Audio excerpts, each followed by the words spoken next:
या रब मेरे आंखों में समा जाए मदीना, या रब मेरे आंखों में समा जाए मदीना, मुद्दत से मेरे दिल में तमन्नाए मदीना, मुद्दत से मेरे दिल में तमन्नाए मदीना। तलवार बकत हो के निकल मैदान आसीर, तलवार बकत हो के निकल मैदान आसीर, दुश्मन की मुकाबिल तो लगा नारे तकबीर, दुश्मन की मुकाबिल तो लगा नारे तकबीर। तो मर्द मुसलमान हो तू मर्द मुसलमान, तो मर्द मुसलमान हो तू मर्द मुसलमान, एक हाथ में तलवार हो एक हाथ में कुरान, एक हाथ में तलवार हो एक हाथ में कुरान। ला इलाहा इल्लल्लाह,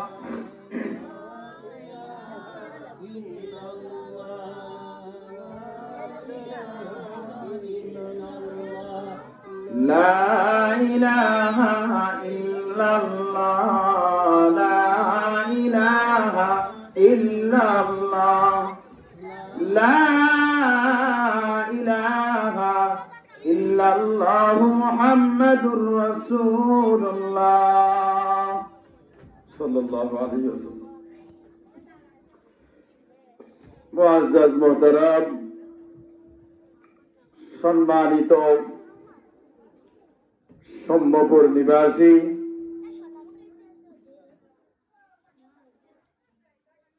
আপনারা ইতিপূর্বে অবগত আছেন যে এই বাড়িতে জালসা জালিসুর রহমান জান্নাতের বাগানের মধ্যে আমরা যারা বসতে পেরেছি, আল্লাহ পাক রব্বুল আলামিন আমাদের সবাইকে ইসলামের জন্য কবুল আর মঞ্জুর করেন, আমিন করেন, আল্লাহুম্মা আমিন। সমস্ত প্রশংসা রব্বুল আলামিনের জন্য, যে রব্বে কারীম আমাদেরকে একত্রিত করে জালিসুর রহমান জান্নাতের বাগানের মধ্যে বসবার তৌফিক দান করেছেন, কোরআন হাদিস থেকে দু একটি কথা বলবার শুনবার তৌফিক দান করেছেন। সেই মহান রবের দরবারে আমরা সকলেই দিল খুলে দিলের অন্তর স্থল থেকে কালিমাতুশ শুকর আদায় করে নেই, আলহামদুলিল্লাহ। বিশ্ব মানবতা মুক্তির দূত জনাবে মুহাম্মদুর রাসূলুল্লাহ সাল্লাল্লাহু আলাইহি সাল্লাতু ওয়া সাল্লামের উপরে লাখ কোটি দরুদ ও সালাম পেশ করে উচ্চ আওয়াজে সকলে একসাথে পড়েন সাল্লাল্লাহু আলাইহি ওয়াসাল্লাম। বেরাদানুল মিল্লাত, বেরাদানুল ইসলাম।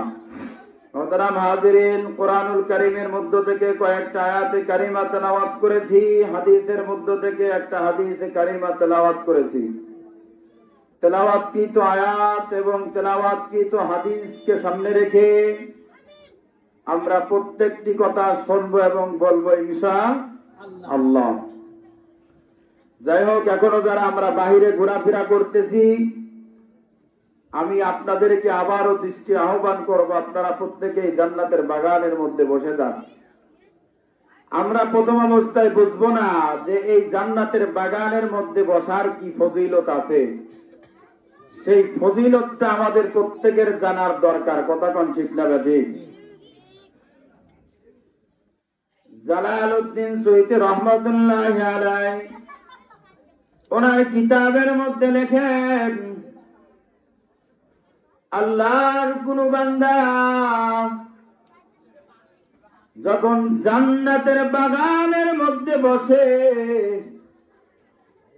আল্লাহ পাক রব্বুল আলামিন ফেরেশতাদেরকে ডাক দিয়া কয়, ফেরেশতা দেখছনি আমার বান্দা শীতের দিনের গম, শীতের গম হারাম করে দিয়ে, ব্যবসা বাণিজ্য বন্ধ করে দিয়ে, দুনিয়ার হাতের কাজ কর্মগুলো ফেলে দিয়ে আমি আল্লাহর কথা শুনবার জন্য যেই সমস্ত বান্দাগণ জান্নাতের প্যান্ডেলের মধ্যে বসলো, ও ফেরেশতারা তোমরা সাক্ষী থাকো, আমি আল্লাহ আমার ওই সমস্ত বান্দার জিন্দেগীর সমস্ত গুনাহগাতাগুলো মাফ করে দিলাম। মুসলমান বাবাজিরা, আমার আল্লাহ পাক রব্বুল আলামিন জিন্দেগীর সগীরা গুনাহগাতাগুলো মাফ করেন, কবিরা গুনাহ মাফ হয় না। কবিরা গুনাহ মাফ কখন আল্লাহ করেন? ওনার কিতাবের মধ্যে উনি লেখে যে আল্লাহর বান্দাগুলো জান্নাতের বাগানের মধ্যে বসে শেষ পর্যন্ত জান্নাতের বাগানের মধ্যে বসে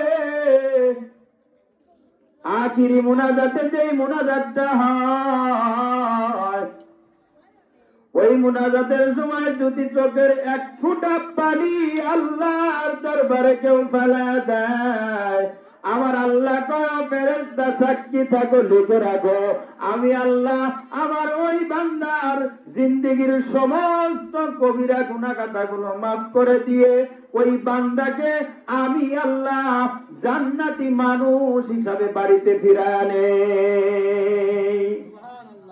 মুসলমান বাবাজিরা রে আমার, আল্লাহ জান্নাতি মানুষ হিসাবে আমাদেরকে বাড়ির মধ্যে ফিরায় নেয়। যদি আমি জান্নাতের প্যান্ডেলের মধ্যে বসতে পারি, কথা কন ঠিক না ঠিক? এ মুসলমান,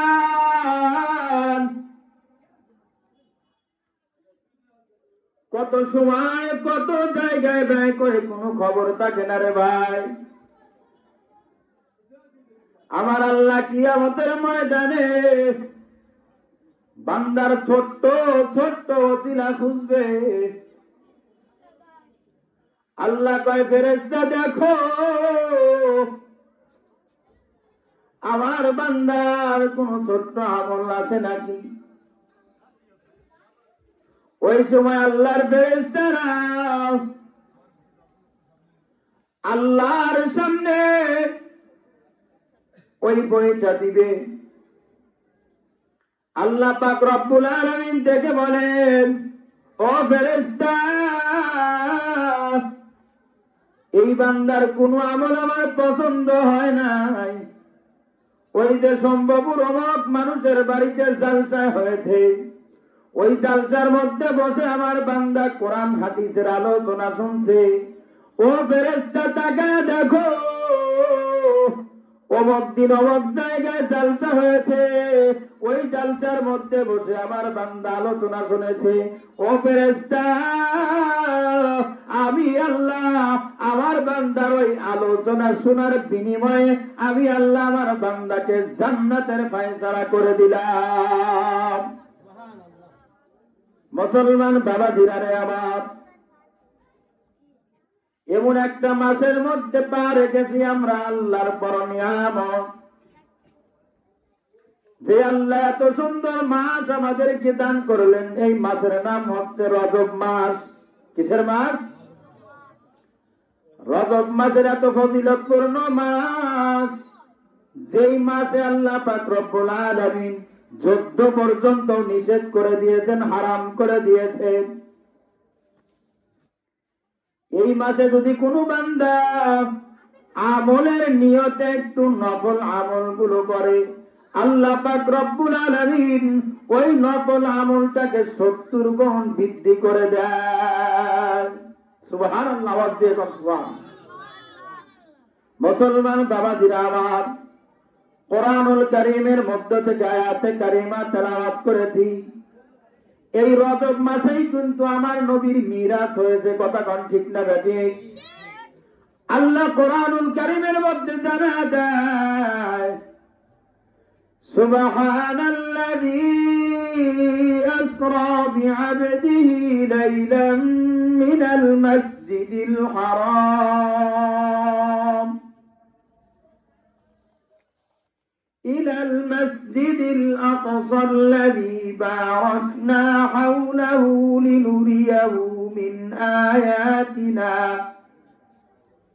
إنه هو السميع البصير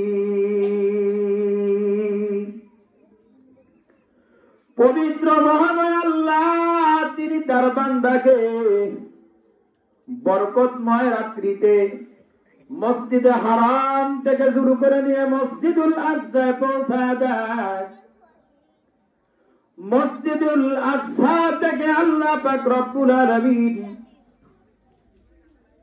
স্বয়ং আল্লাহর কাছে নবীজির সাক্ষাৎ হয়। পৃথিবীর মধ্যে সবচাইতে শ্রেষ্ঠ মুজিজা কোরআন, কোরআনুল কারীমের পরের মুজিজাই হচ্ছে শবে মিরাজের রাত। মুসলমান বাবাজিরে আমার, সেই শবে মিরাজ দূর নয়, আগামীকাল। সম্ভবপুরের মুসলমান বাবারা আমার, সম্ভবপুরের মারা আমার, দিলের কানটা লাগায় একটু শোনেন। আল্লাহ পাক রব্বুল আলামিন ওনার হাবিব মুহাম্মদ আরবি সাল্লাল্লাহু আলাইহি সাল্লাতু ওয়া সাল্লামকে জিবরাইল আলাইহিস সালাতু ওয়া সাল্লামের মাধ্যমে ওনার কাছে নিয়ে গেলেন। ওনার কাছে নিয়ে যাওয়ার পরে আমার নবী জান্নাতও দেখছেন, জাহান্নামও দেখছেন।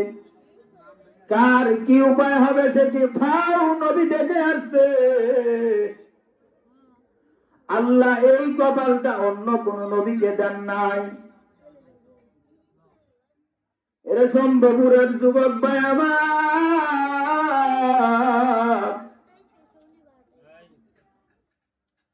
আমার নবী যখন জিবরাইল আলাইহিস সালাতু ওয়া সাল্লামের সাথে যায়, জিবরাইল আলাইহিস সালাতু ওয়া সাল্লামের সাথে যাওয়ার পথে বুরাক নামক একটা জিনিস জিবরাইল আলাইহিস সালাতু ওয়া সাল্লাম এবং আমার নবী ওইটার উপরে ওঠে। সেটা বর্তমান, যেটা আমরাকে ঘোড়াও বলতে পারি, বাংলা ভাষায় বুঝতে পারি। এবং দ্রুত বুরাক নামক জিনিসটা যায়। বুরাক নামক জিনিস একটা বার হাত এইভাবে করে আর এক আসমান থেকে অন্য আসমানে চলে যায়। নবী আমার জাহান্নামের দরজায়, আলা বাবি জাহান্নাম ইয়া আখি জিবরাইল, ওরে জিবরাইল ভাই আমার, এটা কোন জায়গায় তুমি আমাকে নিয়ে আসলে? এই জায়গাটা কাদের জন্য? এত ভয়ানক শাস্তি এই জায়গার মধ্যে দেখতে পাই। فوقف النبي صلى الله عليه وسلم ما هذه جهنم التي يعذب بها المجرمون। এই জাহান্নামটা আপনার উম্মতের মধ্যে কিছু উম্মতের জন্য বরাদ্দ করার আগে হয়েছে। এই জাহান্নাম এবং জাহান্নাম পাপীদের শাস্তি দেওয়ার স্থান। وإن لها 7 أبواب।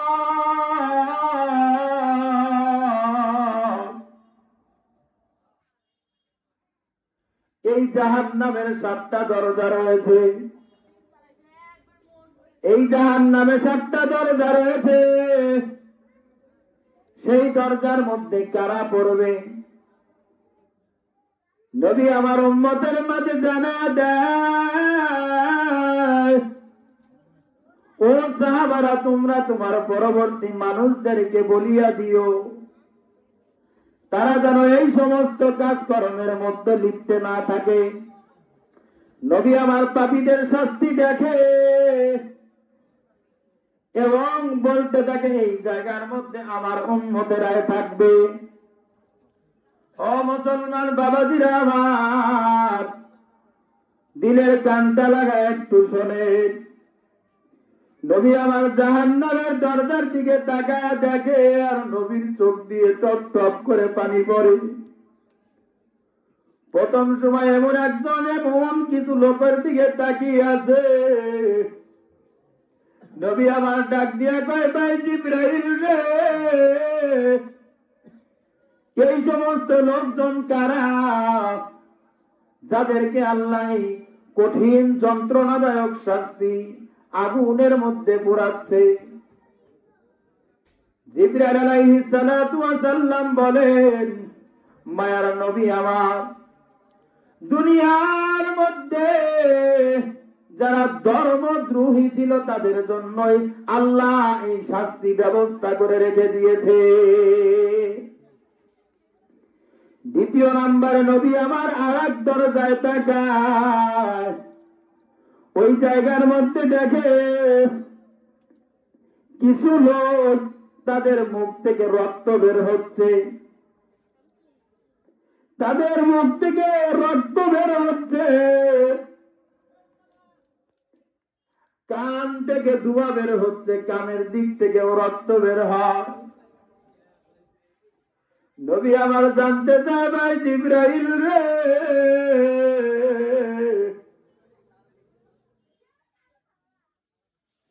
এই ব্যক্তিগুলো কারা যাদেরকে আল্লাহ এত নির্মম শাস্তি দিচ্ছে? জিবরাইল আলাইহিস সালাতু ওয়াস সালাম বলেন, ওই ব্যক্তিগুলো এমন ব্যক্তি যারা দুনিয়ার মধ্যে আল্লাহর নামে শপথ করে মিথ্যা কথা বলে। যারা দুনিয়ার মধ্যে মিথ্যা কথাগুলো বলতেছে তাদের মুখ থেকে আল্লাহর আযাব বের হচ্ছে, রক্ত বের হচ্ছে। দুনিয়ার মধ্যে যারা মিথ্যা কথা বলে, আমরা হাদিস থেকে যেটা বুঝতে পাই, আল্লাহর নবী মুহাম্মদ আরবি সাল্লাল্লাহু আলাইহি ওয়াসাল্লাম হাদিসের মধ্যে ইরশাদ করেন, আয়াতি মুনাফিকি সালাস, মুনাফিকদের আলামত তিনটা। কয়টা? মুনাফিকদের আলামত তিনটা। তার মধ্যে প্রথম নাম্বারে হচ্ছে ইদা হাদ্দাসা কাযাব, যারা দুনিয়ার মধ্যে মিথ্যা কথা বলে সঙ্গে সঙ্গে মুনাফিক হয়ে যায়। কথা ঠিক আছে কিনা? ও মুসলমান বাবারা আমার, পর্দার আলের মা বোনেরা, মিথ্যা কথা বলিও না রে মা। কবরের আযাব কোনো সহ্য করতে পারবা না। কবরের আযাব সহ্য করার ক্ষমতা আমাদের কারোর মধ্যে আসেনি। কারোর মধ্যে আছে? কথা কোন আছে? মুসলমান বাবাজিরা আমার, নবী আমার জানায় দেয়, ইদা হাদ্দাসা কাযাব, যখন বান্দা মিথ্যা কথা বলে সঙ্গে সঙ্গে ওই বান্দার মুনাফিকের খাতায় নাম চলে যায়। দ্বিতীয় নাম্বারে নবী যেটা শিক্ষা দেয়, ওয়াইদা ওয়াদা আখলাফ, যারা ওয়াদা দিয়া ওয়াদা ভঙ্গ করে তারা মুনাফিকের খাতায় চলে যায়। তিন নম্বরে নবী আমার জানা দেয়, ওয়াইদা তুমিনা খান, যারা আমানতের খিয়ানত করে তারাও মুনাফিকের খাতায় নাম চলে যায়। আর আল্লাহর রাসূল সাল্লাল্লাহু আলাইহি ওয়াসাল্লাম বলেন, আমি রাসূল কাফেরদের থেকে যতটুকু ভয় না পাইতাম তার থেকে বেশি আমি রাসূল মুনাফিকদের থেকে ভয় পাইতাম। ও মুসলমান বাবা আমার, এই মুনাফিক কাফেরদের মধ্যে নাই, মুনাফিক মসজিদদের মধ্যে নাই, মুনাফিক হচ্ছে মুসলমানের মধ্যে আছে। কথা কোন ঠিক না বেঠিক? মুনাফিক মুসলমানের মধ্যে কিভাবে রয়েছে? ও মুসলমান যুবক বাবাজিরা, আমার পর্দার আলের মা বোনেরা, সম্ভবপুরের যুবকেরা ভালো করে শোনো। মুসলমান মুনাফিক হয়ে যায়, একের কথা অন্যরে লাগায় কি লাগায় না? আছে না নাই? কথা কয় না? আছে না নাই? বাচ্চাদের মতো শুরু করতে হবে, কথা কনা, কথা ঠিক আছে কিনা? একের কথা অপরকে লাগায় কি লাগায় না? এরকম নির্লজ্জ বেহায়া মানুষ দুনিয়ার মধ্যে আছে না নাই? এই গ্রামের মধ্যে আছে না নাই? এই মুনাফিকদের দেখে আল্লাহ রাসূল সাল্লাল্লাহু আলাইহি ওয়াসাল্লাম সবচেয়ে বেশি ভয় পাতেন। আর আল্লাহ কোরআনের মধ্যে কি কয়? ইন্নাল মুনাফিকিনা ফিদ দারকিল আসফালি মিনান নার, নিশ্চয় মুনাফিকরা জাহান্নামের সর্বনিম্ন স্থানে প্রবেশ করবে। মুনাফিকরা জাহান্নামের সর্বনিম্ন স্থানে কি করবে? প্রবেশ করবে। যাই হোক ভাইরা আমার, ওই দিকে যদি আমি যাই সারা রাত ঘুরে যাবে, মুনাফিক শেষ হবে না ইনশাআল্লাহ। সামনের দিকে অগ্রসর হই। নবী আমার জাহান্নামের শাস্তি দেখেন আর চোখ থেকে টপকে টপকে পানি পড়তেছে। এইভাবে নবী আমার 7টা দরজার দিকে তাকায়, এমন একটা দরজার দিকে নবী আমার তাকায়, দেখতেছে কিছু মানুষ এমন আছে ওই মানুষজন তাদের গাল থেকে রক্ত বের করতেছে এবং কান থেকে ধোঁয়া বের হচ্ছে। কান থেকে ধোঁয়া বের হচ্ছে রে ভাই, নিজের চামড়া পচে যাওয়া চামড়া দাঁত দিয়ে কামড়িয়ে কামড়িয়ে খাচ্ছে। নবী আমার জিবরাইলকে ডাক দিয়া কয়, ভাই জিবরাইল,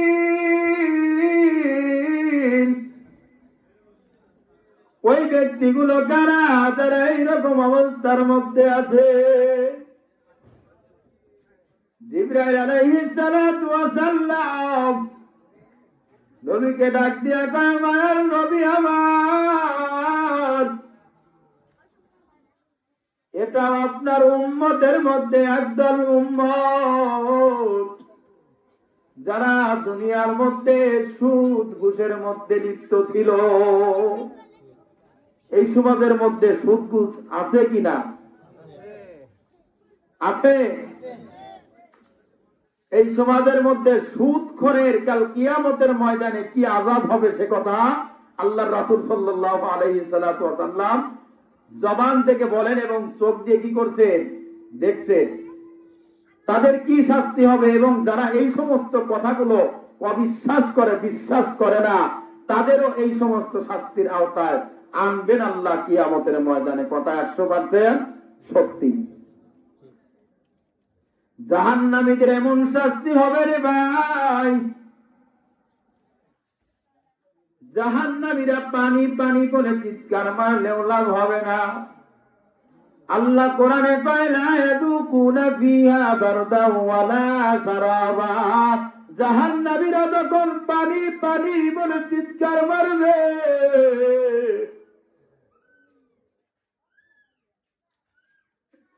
জাহান্নামীরা যখন পানি পানি বলে চিৎকার মারবে রে ভাই,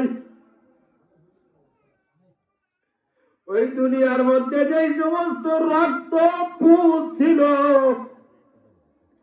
এই রক্ত পুঁজ ব্যতীত তারা কোনো কিচ্ছু পাবে না। মুসলমান বাবাজিরা আমার, সামনের দিকে আগায়,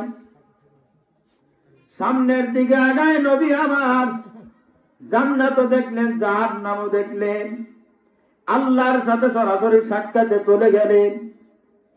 নবী আমার সাক্ষাতে যাওয়ার পর অনেক কথাবার্তা বললেন। কথাবার্তা শেষে নবী আমার আবার জমিনের মধ্যে আসতেছে। সপ্তম আসমানে মুসা কালিমুল্লাহর সাথে নবীর দেখা, মুসা কালিমুল্লাহর সাথে নবী দেখা। মুসা কালিমুল্লাহ ডাক দিয়া কয়, আসসালাতু ওয়াসসালামু আলাইকা ইয়া রাসূলুল্লাহ, ও গো আল্লাহর রাসূল। বন্ধুর দরবারে গেছেন, বন্ধু আপনার উম্মতের জন্য কি হাদিয়া পাঠাইছে, বন্ধু আপনার উম্মতের জন্য কি নিয়ে যাচ্ছেন আপনার বন্ধুর কাছ থেকে? নবী আমার ডাক দিয়া কয়, ভাই মুসা, তেমন কিছু নিয়ে যাচ্ছি না রে ভাই। আমার আল্লাহ আমার উম্মতের জন্য সামান্য 50 ওয়াক্ত নামাজ ফরজ করে দিয়েছে। এবার মুসা কালিমুল্লাহ নবীকে ডাক দিয়া কয়, ও ভাই মুহাম্মদ, আপনার উম্মতের কষ্ট হয়ে যাবে, পারবে না, আল্লাহর কাছে আবার একটু যান, দেখেন আল্লাহর কাছে দরখাস্ত করেন, আল্লাহ একটু কমায়া দেয় নাকি, আল্লাহ একটু কমায়া দেয় নাকি। মুহাম্মদ আরবি সাল্লাল্লাহু আলাইহি সাল্লাম আল্লাহর কাছে চলে গেলেন। আল্লাহর কাছে চলে যাওয়ার পর 5 রাকাত নামাজ আল্লাহ কমায়া দিলেন।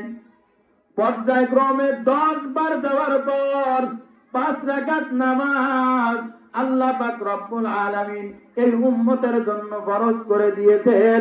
আর আল্লাহ এ কথাও জানিয়ে দিয়েছে, আপনার উম্মতেরা যদি এই 5 ওয়াক্ত নামাজ পড়তে পারে, আমি আল্লাহ আপনার উম্মতের জন্য 50 ওয়াক্ত নামাজের সওয়াব তার আমলনামায় দিয়া দেব।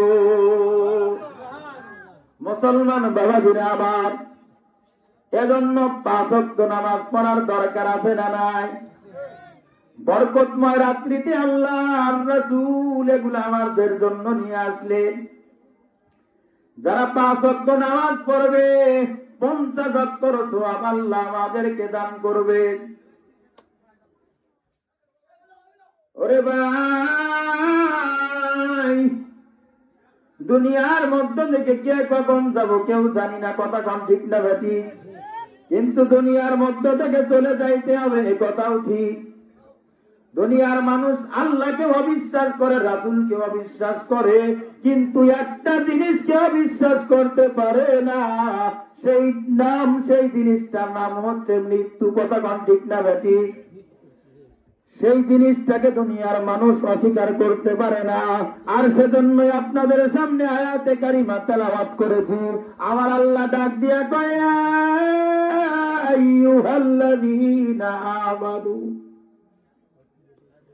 হে ঈমানদার গোরেরা, ইত্তাকুল্লাহ, আমি আল্লাহকে ভয় করো, ভয় করার মতো ভয় করো। আমি আল্লাহকে ভয় করো, ভয় করার মতো ভয় করো। হাক্কা তুকাতিহি ওয়া লা তামুতুন্না ইল্লা ওয়া আনতুম মুসলিমুন। মুসলমান না হয় কবরে আইসো না। সম্ভবর যুবক ভাইরা আমার, পর্দার মা বোনেরা আমার, বৃদ্ধ বাবাজিরা আমার, আমরা তো ছোটবেলার থেকেই মুসলমানের একটা সিল লাগা নিছি, মিল্লাতা আবিকুম ইব্রাহিম, মুসলমানের চিহ্ন আমরা লাগা নিছি। সেইভাবে আমরা দাবি করি আমরা মুসলমান। কথা কোন ঠিক না বেঠিক? আমার বাপ মুসলমান, দাদা মুসলমান, সেই সূত্রে আমিও মুসলমান। অমুসলমান যুবক বাবাজিরা আমার, কিন্তু আমার আল্লাহ ডাক দিয়া কয়, ওয়ালা তামুতুন্না ইল্লা ওয়া আনতুম মুসলিমুন। মুসলমান না হয়ে কবরে আইসো না। কবরের আযাব কিন্তু খুব ভয়ঙ্কর আযাব। সেই জন্য বাবাজিরা আমার, মুসলমান হওয়ার হাতে আমাদের সময় আছে। কেউ গ্যারান্টি দিতে পারবে? কেউ গ্যারান্টি দিতে পারবে? কেউ কিন্তু গ্যারান্টি দেওয়ার সুযোগ নাই। আল্লাহ কয়, ইযা জাআ আজালুহুম ফালা ইস্তাখিরুনা সাআতাও ওয়া লা ইস্তাকদিমুন। যখন সময় গনিয়ে আসবে, একটা সেকেন্ড আগেও মৃত্যু হবে না, একটা সেকেন্ড পরেও মৃত্যু হবে না। এজন্য সদা সর্বদা সব সময় আমাদেরকে মৃত্যুর জন্য প্রস্তুতি নিয়ে থাকতে হবে। আর সাথে সাথে আমরা এখন থেকে মুসলমান হওয়ার চেষ্টা করবো তো ইনশাআল্লাহ। আল্লাহ কবুল করেন, আমিন করেন, আল্লাহুম্মা আমিন। এজন্য একজন মুসলমানের দায়িত্ব কি? যখন কোরআনুল কারীমের কথা শুনি আমরা এবং বলি, তখন এই সমস্ত কথা বাদ দিয়ে অযথা সময় নষ্ট করা।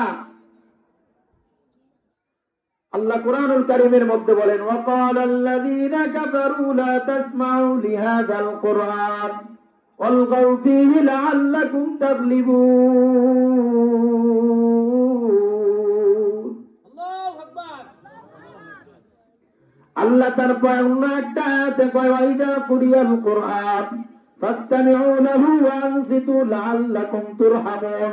যখন কোরআনুল কারীমের কথা তোমাদের মাঝে বলা হয়, সেইগুলা তোমরা ভালোভাবে কান দিয়ে শোনো, মন দিয়ে শোনো, মনের মধ্যে ঢুকাও, সেটাই আল্লাহ তোমাদের উপর ওয়াজিব করে দিয়েছে।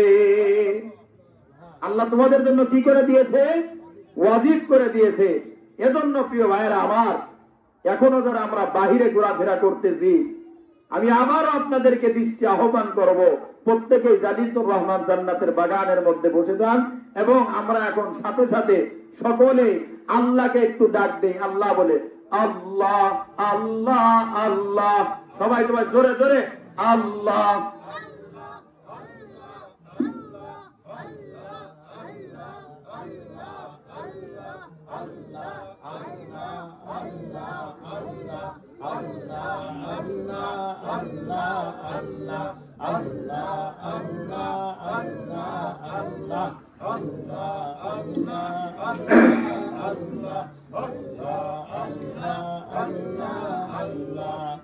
লা ইলাহা ইল্লাল্লাহু মুহাম্মাদুর রাসূলুল্লাহ সাল্লাল্লাহু আলাইহি ওয়াসাল্লাম।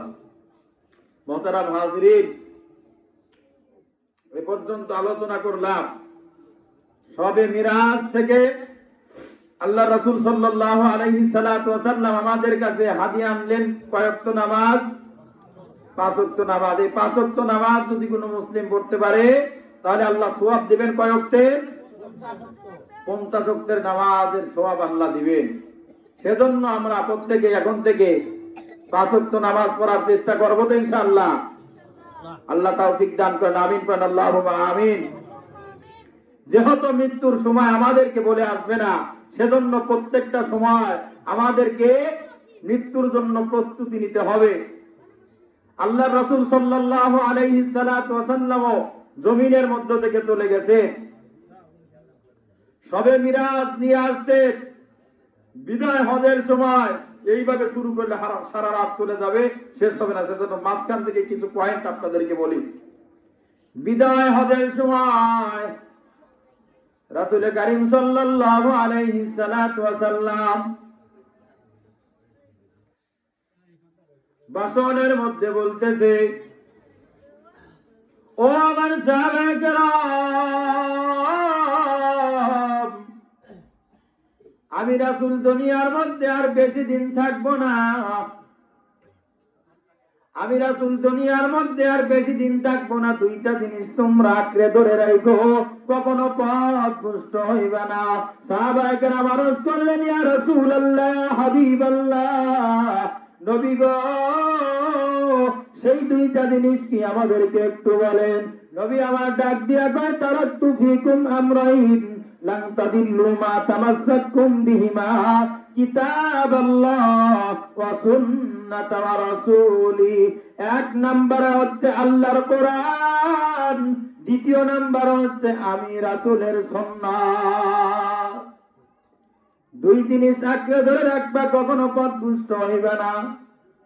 নবী আমার ভাষণ দিলেন, বিদায় ভাষণ। তারপরে নবী আর কোনদিন ভাষণ দেন নাই। অসম্ভবপুরের মুসলমান বাবাজি আমার, আল্লাহ পাক রব্বুল আলামিন দুনিয়ার মধ্যে আমার নবীকে রহমত বানায়া প্রেরণ করেছেন। ওয়া মা আরসালনাকা ইল্লা রাহমাতাল লিল আলামিন। আল্লাহু আকবার। আমার আল্লাহ আমার নবীকে রহমত বানায়া দুনিয়ার মধ্যে পাঠাইছেন, কিন্তু নবী আমাদের জন্য কি নিয়ে আসছেন? দুই জিনিস চাইতে গেলেন, একটা জিনিস নিয়ে আসছেন, লাকাদ কানা লাকুম ফি রাসূলিল্লাহি উসওয়াতুন হাসানাহ। নবী আমাদের জন্য নবীর আদর্শ রেখে গেছেন। আর আল্লাহর নবীর উম্মতেরা যারা আল্লাহর নবীর আদর্শ অনুযায়ী চলবে, আল্লাহ পাক রব্বুল আলামিন এবং তিনার রাসূল আমার আপনার মারা হাবিব সাল্লাল্লাহু আলাইহি সাল্লাতু ওয়া সাল্লাম বলেন, যারা আমি নবীর আদর্শ রেখে আসা আদর্শ অনুযায়ী যারা জীবন যাপন করবে, ওই কঠিন কিয়ামতের ময়দানে ওই সমস্ত মানুষ আমি রাসূলের সাথে জান্নাতে প্রবেশ করবে। এজন্য আল্লাহর রাসূলের আদর্শ জমিনের মধ্যে বাস্তবায়ন করার দরকার আছে না নাই? আল্লাহ বাস্তবায়ন করার তৌফিক দান করেন, আমিন বলেন আল্লাহুম্মা আমিন। নবীর কথা বলতেছিলাম বাবাজিরা আমার, যে নবী কত না মহব্বত আমাকে আপনাকে করেন। নবীর মৃত্যুর সময় নবী আমাদের কথা ভাবে। নবী আমার অসুস্থ হয় সফর মাসের শেষ পর্যায়ে যায়, নবী আমার অসুস্থ হয়ে ঘরের মধ্যে বসে আছে, ঘরের মধ্যে শুয়ে আছে। ঘরের মধ্যে শুয়ে থাকার পর আম্মা জান আয়েশা রাদিয়াল্লাহু তাআলা আনহা বলেন, চাদর দিয়ে নবীজিকে আবৃত করে ঢেকে রেখেছি। আম্মা জান আয়েশা রাদিয়াল্লাহু তাআলা আনহা কথা বলে, চাদর দিয়ে নবীজিকে আবৃত করে ঢেকে রেখেছি, আর আমার নবী গুন গুন গুন গুন করে কি যেন বলে আর কান্না করে। ফাতেমা রাদিয়াল্লাহু তাআলা আনহা পাশে দাঁড়াইয়া আজরাইল আলাইহিস সালাতু ওয়াস সালাম আসার সময় হয়ে গেছে। আজরাইল আলাইহিস সালাতু ওয়াস সালাম নবীর দরজার সামনে যায় সালাম দিয়া কয়, আসসালাতু ওয়াসসালামু আলাইকা ইয়া রাসূলুল্লাহ। ওগো আল্লাহর হাবিব, আপনার বন্ধু আপনাকে সালাম দিয়েছে। ফাতেমা রাদিয়াল্লাহু তাআলা আনহা ওই জায়গায় দাঁড়ায় থাকার পরে নবী আমার ডাক দিয়া কয়, ফাতেমা রে, যারে একটু মা যা, দরজার সামনে কে যেন সালাম দেয়, দরজাটা একটু খুলে দিয়া রে মা। ফাতেমা রাদিয়াল্লাহু তাআলা আনহা দরজা খোলার জন্য গেলেন। আজরাইলকে তো দেখা যাওয়ার কথা না। আল্লাহ পাক রব্বুল আলামিন কয়, ওরে আজরাইল,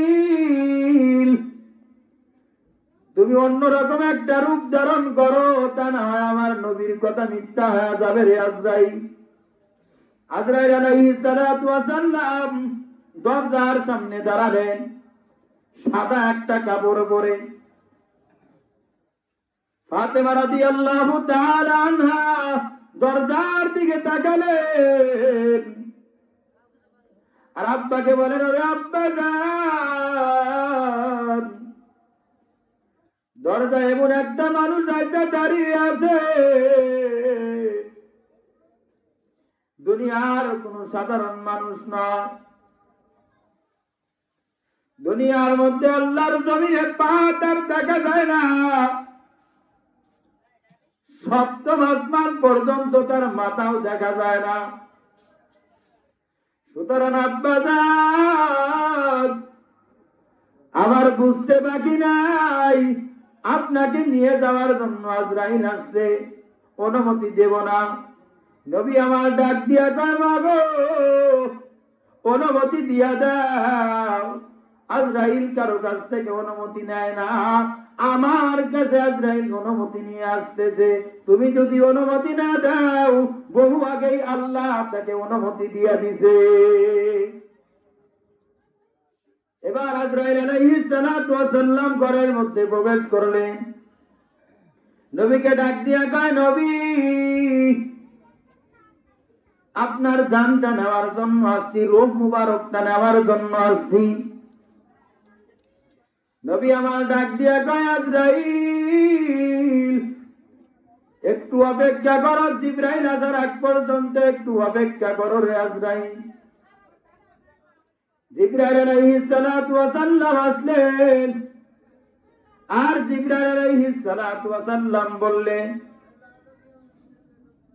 রফিকে আলা, আপনি তো আল্লাহর কাছে যাইতে চান, আপনার বন্ধুর কাছে চলে যান, কিসের এত মায়া মহব্বত? আপনি বহু আগে আপনাকে বলেছিলাম, ইন্নাকা মাইতু ওয়া ইন্নাহুম মাইতুন। ও নবী, আপনিও মরণশীল, আপনার যে বিরোধী দল কাফেররাও মরণশীল। সুতরাং নবীর চোখ দিয়ে টপকা টপকা পানি পড়ে। আর আমার মেয়ের কথা আমি ভাবি না রে জিবরাইল। জিবরাইল আলাইহিস সালাতু ওয়াস সালাম বলেন, ও নবী, আপনার মেয়ের কথা ভাবে কান্না করতেছেন নাকি? বহু আগে আপনার মেয়েকে জান্নাতি মহিলাদের সরদারিনী বানায়া দিয়েছেন কে? মুহাম্মদ আরবি বলেন, আরে জিবরাইল, আমি আমার মেয়ের জন্য কান্না করি না তো কেন কান্না করতেছে? হাসান আর হুসাইনের কথা ভেবে কান্না করেন। কয় না রে জিবরাইল, আমি হাসান হুসাইনের কথাও কান্না করি না, হাসান হুসাইনের কথাও মনে পড়ে কান্না করি না। তাহলে নবী আপনি কান্দেন কেন বলেন? নবী আমার কয়, আল্লাহ আমাকে বলেছে আমি রাসূল যতদিন পর্যন্ত দুনিয়ার মধ্যে থাকবো না ততদিন পর্যন্ত আল্লাহ দুনিয়ার মধ্যে কোনো গজব দিবেন না। এখন আমি যদি দুনিয়ার মধ্য থেকে চলে যাই, না জানি আল্লাহ কখন আমার উম্মতের মাঝে গজব দেয়, আর ওই গজবের কারণে আমার উম্মতের কষ্ট হয়। বলেন তো আমার ওরে জিবরাইল, আমি দুনিয়ার মধ্য থেকে চলে যাব ঠিক আছে, কিন্তু আমার উম্মতের দায়িত্বটা কে নিবে? আল্লাহ মনের খবর জানেন, আল্লাহ মনের খবর জানেন। জিবরাইল আলাইহিস সালাতু ওয়াস সালাম আল্লাহর তরফ থেকে কথা শুনে আসলেন। নবীকে ডাক দিয়া কয়, নবী আমার, বহু আগেই আপনার উম্মতের দায়িত্ব আপনার বন্ধু আল্লাহ নিয়ে নিছে। আরে কথাও আল্লাহ বলে দিয়েছে, মুহাম্মদ আরবির একটা উম্মতকে আল্লাহ জাহান্নামে প্রবেশ করাবে না। মুসলমান বাবাজিরা, আরে আবার পর্দার আলের বোনেরা, আল্লাহ নবীর উম্মত হয়েছি আমরা, আমাদেরকে জাহান্নামের আগুনে প্রবেশ করতে হবে না। আর আল্লাহর রাসূলের কথাও বলে দিয়েছেন, ওই ব্যক্তি আমার উম্মতের অন্তর্ভুক্ত নয়। মান সালিমাল মুসলিমুনা মিন লিসানিহি ওয়া ইয়াদিহি,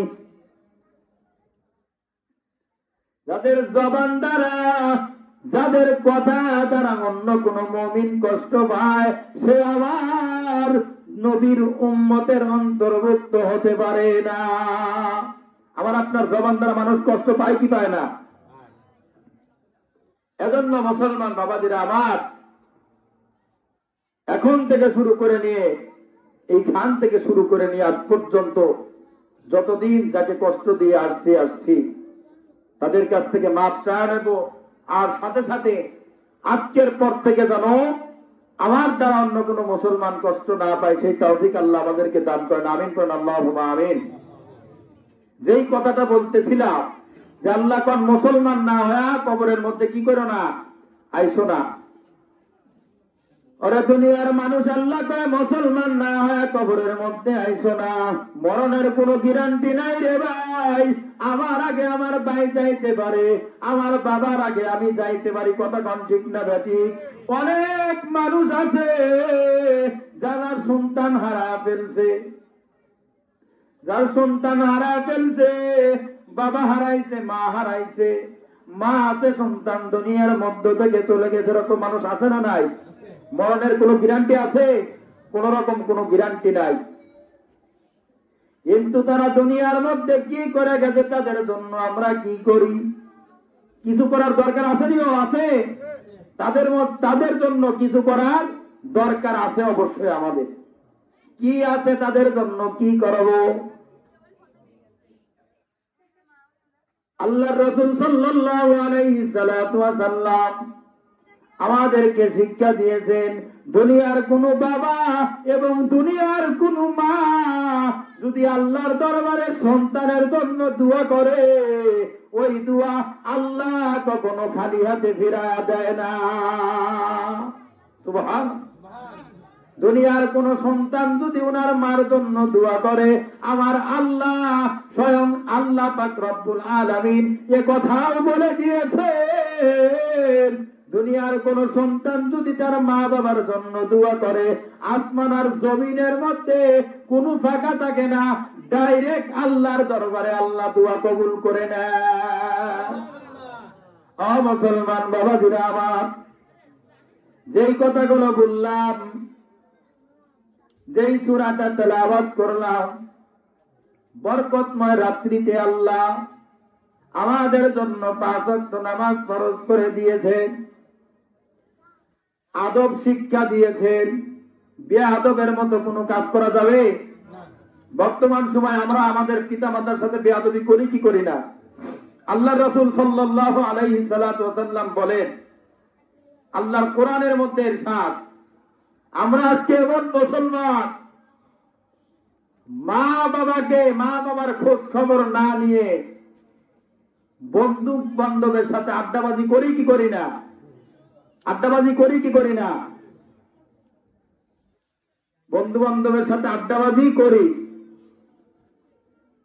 আর আল্লাহর রাসূল সাল্লাল্লাহু আলাইহি সাল্লাতু ওয়াসাল্লাম বলেন, আল জান্নাতু তাহতা আহদামিল উম্মাহাত, মায়ের পায়ের নিচে সন্তানের কি বেহেশত। আর আল্লাহ বলেন, আমার ইবাদত করার পরে হচ্ছে তোমরা তোমার কি করো? মা বাবার খেদমত করো, মা বাবার আদব, মা বাবার কথা অনুযায়ী চলো। কথাগুলো এদিক সেদিক চলে যাচ্ছে সময় সংক্ষিপ্ত থাকার কারণে। কেউ কিছু মনে করবেন না ভাইরা আমার। মা বাবার কথাগুলো আজকের মুখ্য উদ্দেশ্য হচ্ছে মা বাবাকে নিয়ে, কথা কোন ঠিক না ঠিক? ও আর শেষ পর্যায়ে চলে আসছে। আজকের মুখ্য দুয়ার উদ্দেশ্য হচ্ছে কি? মা বাবাকে নিয়ে। সেজন্য মা বাবার কথাগুলো না বললে নয়।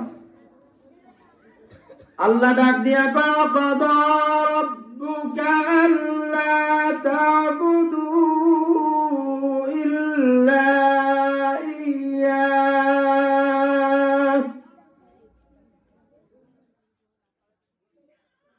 ওয়া বিল ওয়ালিদাইনি ইহসানা।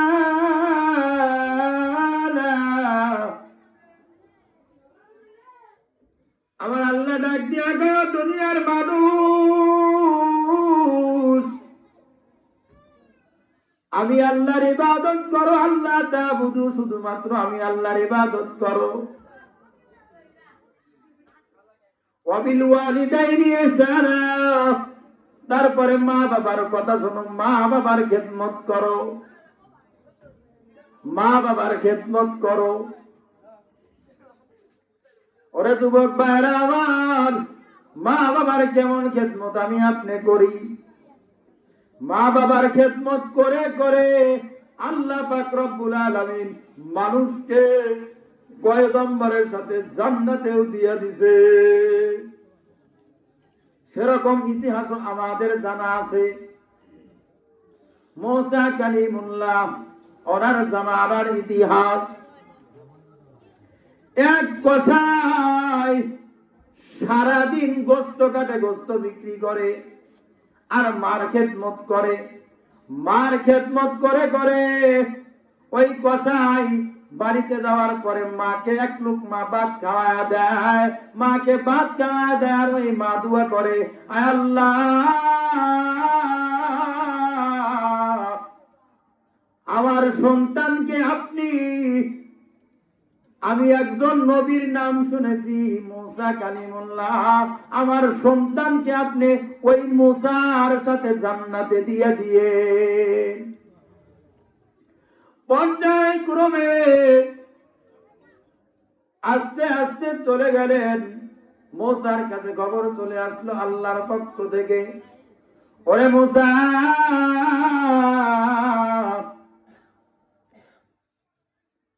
জান্নাতি তোমার সাথী হবে কে জানোনি? কয়, কে আমার জান্নাতি সাথী হবে? অমুক গ্রামের অমুক মানুষটা তোমার জান্নাতি সাথী হবে। সে একটা কসাই। আল্লাহকে কয়, আল্লাহ, এটা কেমন কথা? একটা কসাই আমার সাথে জান্নাতে থাকবে, আমার বন্ধু বানায় দিবা, এটা কেমন কথা? ওরা সম্ভবের যুবক ভাইরা আমার, এবার মুসা কালিমুল্লাহ ওই ব্যক্তিটাকে সন্ধান করার জন্য চলে গেলেন। সন্ধান করার জন্য চলে যাওয়ার পর অপরিচিত অবস্থায় বাড়ির পাশে আইসা সালাম দিছে, আসসালাতু ওয়াসসালামু আলাইকা। একজনকে সালাম দিছে, কেউ আসনি, একটু আমাকে একটু রিসিভ করেন মেহমান। তখন মুসা কালিমুল্লাহর জবাবে বললেন, ওয়ালাইকুম আসসালাম। কাকে চাচ্ছেন? ওই ব্যক্তিটা চেনে না, কসাই যুবকটা চেনে না। কাকে যাচ্ছেন? আমি অমুক গ্রাম থেকে আসছি, আমি বড় অসহায়, আমাকে একটু আশ্রয় দেন। মুসা কালিমুল্লাহকে আশ্রয় দিলেন। আর দেওয়ার সাথে সাথে বললেন, মুসা কালিমুল্লাহ বলেন না যে আমি নবী।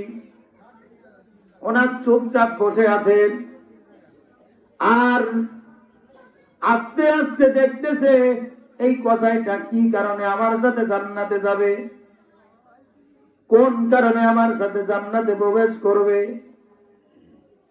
কসাইটা দেখতেছে ওই ব্যক্তিটা রান্না করার পরে মাকে এক লুকমা খাওয়া দিছে, আর মা দোয়া করতেছে, আল্লাহ, আমার সন্তানকে এই জামানার পয়গম্বর মুসার সাথে জান্নাতে দিও। ওরে যুবক ভাই আমার, আল্লাহ পাক রব্বুল আলামিন দোয়াগুলো কবুল করে নিলেন। পর্যায়ক্রমে শেষের দিকে মুসা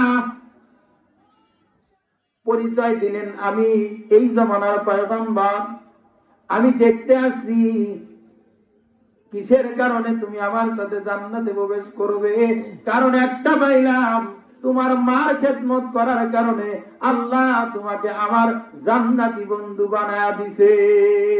এইসব সেজন্য আমাদের মা বাবার খেদমত করার দরকার আছে না নাই?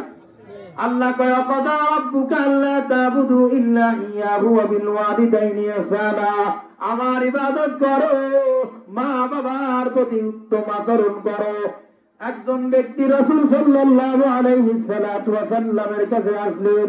আয়েশা জিজ্ঞাসা করলেন, ইয়া রাসূলুল্লাহ, ইয়া হাবিবাল্লাহ, নবী গো, দুনিয়ার মধ্যে আমি সর্বোত্তম আচরণ কার সাথে করব?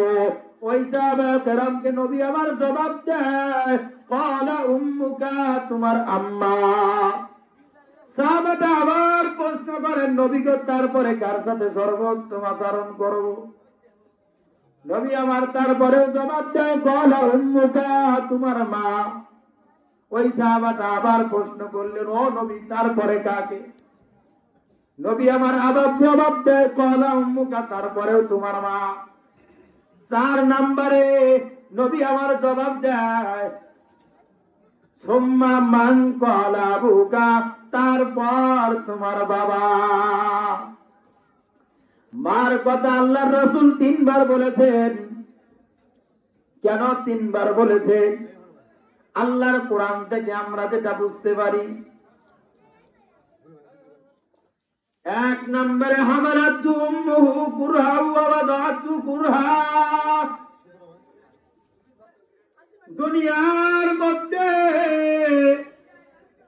মা গর্ভে ধারণ করেছে সন্তানকে,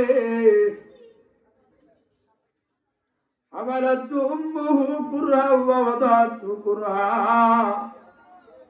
ব্যথার পর ব্যথা সহ্য করেছে মা, বাবা কোনো ব্যথা সহ্য করে নাই। গর্ভে ধারণ করেছে, ব্যথার পর ব্যথা সহ্য করেছে। সালাসুনা সারা, 2.5 বছর 3 বছর বয়স পর্যন্ত নিজের বুকের দুধ খাওয়াইছে মা। কথা কোন ঠিক না বেটি? ও মুসলমান বাবাজিরা আমার, সেই মা বাবার সাথে কেন এত অত্যাচার, কেন এত জুলুম?